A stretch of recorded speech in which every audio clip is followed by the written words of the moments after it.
السلام علیکم۔ ناول نیم رحمت کا سفر، ایپیسوڈ 6۔ امید کرتی ہوں آپ کو ناول اچھا لگے گا۔ ریٹن بائی ایس وی ران۔ اگر تمہیں کوئی لڑکی پسند ہے تو ہمیں بتاؤ، فراز نے دل ہی دل میں سوچا ربا کے بارے میں، اور اس نے اپنے والدین سے کہا، ابو جان، میں آپ کو ایک بات بتانا چاہتا ہوں۔ امریکہ کی یونیورسٹی میں میری ایک دوست ربا تھی، اس سے میں نے دین سیکھا، اپنی اندرونی طاقت کو سمجھا اور اسے مثبت انداز میں استعمال کرنا سیکھا۔ ہم ابھی بھی رابطے میں ہیں اور میں دل سے چاہتا ہوں کہ اللہ پاک کے حکم اور آپ کی اجازت کے ساتھ وہ میری زندگی کا حصہ بنے۔ والدین نے حیرت اور خوشی سے سنا۔ والد نے دھیرے سے کہا، اگر تم نے دل سے سوچا ہے اور تمہیں یقین ہے کہ یہ تمہارے ایمان اور اخلاق کے مطابق ہے تو ہم تمہارے ساتھ ہیں۔ فراز کے والد نے مسکراتے ہوئے کہا، بیٹے، تم ہم کو بتا دو، ہم تمہارے ساتھ جائیں گے اور اس کے گھر جا کر تمہارے لیے رشتہ مانگیں گے انشاءاللہ۔ اب وہ دن قریب تھا جب وہ والدین کے ساتھ ربا کے گھر جائے گا۔ دل میں یقین اور حوصلے کے ساتھ کہ یہ رشتہ دین، ایمان اور محبت کے اصولوں کے مطابق مضبوط ہوگا۔ کچھ دنوں بعد فراز کے والدین نے دوبارہ فراز سے پوچھا، بیٹے بتاؤ، ہم تمہارے لیے رشتہ لے کر جانا چاہتے ہیں، لڑکی کا گھر کون سا ہے، کدھر ہے؟ فراز کے دل میں اچانک ایک عجیب سا اضطراب پیدا ہوا۔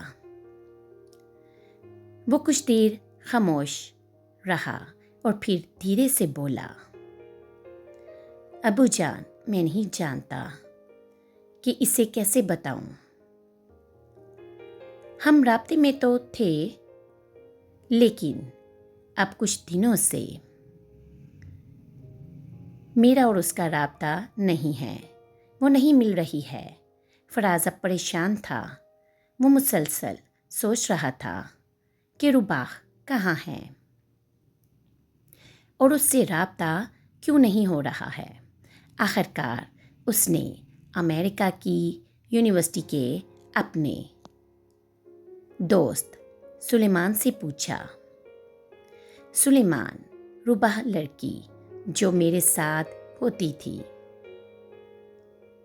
میری دوست تھی، وہ لڑکی کہاں ہے؟ کیا تمہیں کچھ پتہ ہے؟ اسے میرا رابطہ کرواؤ یا اس کے متعلق انتظامیہ سے معلومات لو۔ اس کا دوست سلیمان کچھ دیر خاموش اس کی بات سمجھنے کی کوشش کرتا رہا، اور پھر دھیرے سے حیرت سے اس نے کہا کہ تمہارے ساتھ کبھی بھی کوئی لڑکی نہیں تھی۔ فراز نے اس کے جواب پر بڑی شدت سے کہا، وہ لڑکی ہر جگہ میرے ساتھ ہوتی تھی، تم نے بھی تو اکثر ہمیں ساتھ دیکھا ہوگا، یونیورسٹی میں، مسجد میں، لائبریری میں، گروپ اسائنمنٹ میں۔ سلیمان نے اس کی بات پر حیرت زدہ انداز میں کہا، فراز، تمہارے خیال میں جو لڑکی تمہارے ساتھ ہوتی تھی، مسجد میں، لائبریری میں یا گروپ اسائنمنٹ میں، وہ حقیقت میں کبھی بھی موجود ہی نہیں تھی، کیونکہ کبھی بھی کوئی لڑکی تمہارے ساتھ نہیں دیکھی گئی۔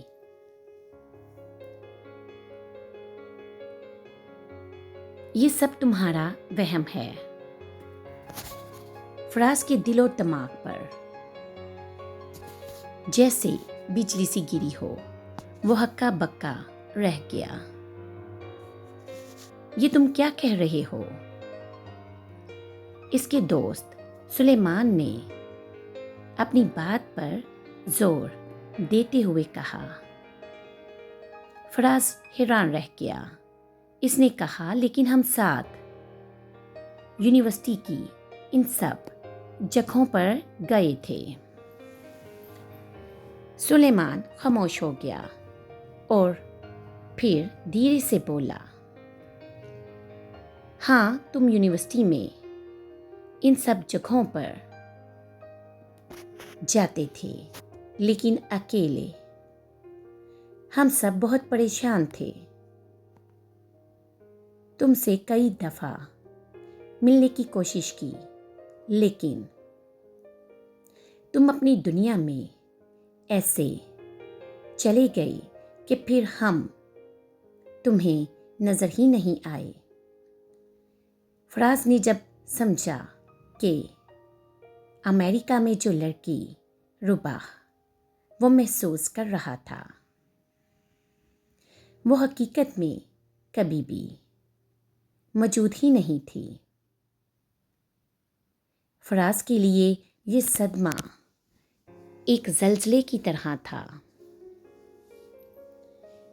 ربا کا کوئی وجود ہی نہیں تھا۔ وہ لمحے، ہنسی، باتیں، خوشی کے احساسات جو اس نے دل میں بسائے ہوئے تھے، سب صرف اور صرف اس کا وہم تھے، سب صرف اس کے ذہن کی پیداوار تھے۔ تو وہ پاگلوں کی طرح ہو گیا، ہر سانس بے ترتیب، ہر دھڑکن بے قابو، اور ہر لمحہ جیسے اس کے دماغ پر ایک بھاری بوجھ بن گیا۔ اس لمحے اسے ایسا لگا جیسے زمین اس کے پاؤں کے نیچے سے کھسک گئی ہو۔ ہر چیز جو کبھی حقیقی اور خوشی سے بھرپور لگتی تھی، اب دھوکہ اور وہم کی مانند محسوس ہو رہی تھی۔ وہ ادھر ادھر گھومنے لگا، اس کے ہاتھ کانپ رہے تھے۔ اس وجہ سے فراز اتنے ذہنی صدمے اور الجھن میں مبتلا ہو گیا تھا کہ وہ کمرے میں بیٹھ کر روتا رہتا۔ ہر سانس ایک عذاب بن گیا تھا۔ امریکہ میں ربا کے ساتھ گزارے ہوئے لمحات اس کے ذہن میں اس طرح گھوم رہے تھے کہ وہ انہیں حقیقت سمجھ کر اور زیادہ ٹوٹ رہا تھا۔ دوسری طرف جس نمبر پر اسے لگتا تھا کہ وہ ربا نامی لڑکی سے رابطے میں ہے، وہاں کوئی نمبر، کوئی میسج موجود ہی نہیں تھا۔ حقیقت اسے سمجھاتی وہ سب وہم ہے، اس کا دیوانہ پن ہے، مگر دل اسے کہتا وہ سب سچ تھا۔ ایسا ہو ہی نہیں سکتا۔ وہ وجود، وہ رابطے سب وہم ہوں۔ وہ ذہنی طور پر ربا نامی لڑکی کے وجود کو اس حد تک قبول کر چکا تھا کہ حقیقت کا ادراک ہوتے ہی وہ ٹوٹ سا گیا تھا۔ اس کی حالت دیکھ کر اس کے والدین بھی شدید پریشان ہو گئے۔ ماں نے آہستہ سے فراز کے کندھے پر ہاتھ رکھا اور روتے ہوئے کہا، فراز بیٹا، سب کچھ ٹھیک ہو جائے گا۔ باپ نے آہستہ سے فراز کے ہاتھ پکڑنے کی کوشش کی، جیسے اسے تسلی دے رہا ہو، ہم تمہارے ساتھ ہیں۔ مگر فراز جیسے اپنی ہی دنیا میں محصور ہو کر رہ چکا تھا۔ وہ نہ دیکھ رہا تھا، نہ کچھ سن رہا تھا، صرف اپنے اندر کے طوفان میں ڈوبا ہوا تھا، اس سے لڑ رہا تھا۔ والدین کے لیے یہ منظر دل دہلا دینے والا تھا۔ وہ اسے تکلیف میں دیکھ کر اس کے لیے کچھ کرنے کی کوشش کر رہے تھے، لیکن وہ بے بس تھے۔ ہر لمحہ، ہر آنکھ کی جھلک، ہر ہلکی حرکت یہ بتا رہی تھی کہ فراز اس صدمے اور وہم کے شکنجے میں اس حد تک ڈوبا ہوا ہے کہ کوئی بھی کوشش اسے سکون پہنچانے میں ناکام ہے۔ فراز بہت زیادہ پریشان ہو گیا تھا۔ وہ سب سے بالکل کٹ کر رہ گیا تھا۔ دن رات صرف اور صرف اپنے روم تک محدود ہو گیا۔ ہر وقت وہ روتا رہتا اور سوچتا رہتا کہ ایسا کیسے ہو سکتا ہے، ایسا کیسے ممکن ہے کہ اتنے مضبوط تصور کے ساتھ ہر پل، ہر لمحہ وہ جیا، لیکن حقیقت میں اس کا کوئی وجود ہی نہیں تھا۔ کیا میں پاگل ہوں یا میں پاگل ہو رہا ہوں؟ ایسے ہی کئی دن اور ہفتے گزر گئے، اور فراز ہر گزرتے ہوئے لمحے کے ساتھ اپنے اندرونی صدمے، الجھن اور پاگل پن میں مزید ڈوبتا ہی چلا گیا۔ ہر یاد، ہر وہ لمحہ جو کبھی اس کے لیے خوشی کا سبب تھا، اب صرف اور صرف اس کے لیے ایک درد بن چکا تھا، اور وہ صرف اپنے کمرے کی تنہائی میں اس صدمے کا سامنا کر رہا تھا۔ اس کے والدین اس کی حالت کو دیکھ کر بہت زیادہ پریشان تھے، اور اس کی ماں اس کے غم میں بیمار رہنے لگی۔ ایک دن اس کی والدہ فراز کے روم میں آئی، اور جب انہوں نے دیکھا کہ وہ بیمار، بخار میں نیم بے ہوش ہے، فوراً روتے ہوئے اسے اس کے والد کے ساتھ ہاسپٹل لے کر گئی۔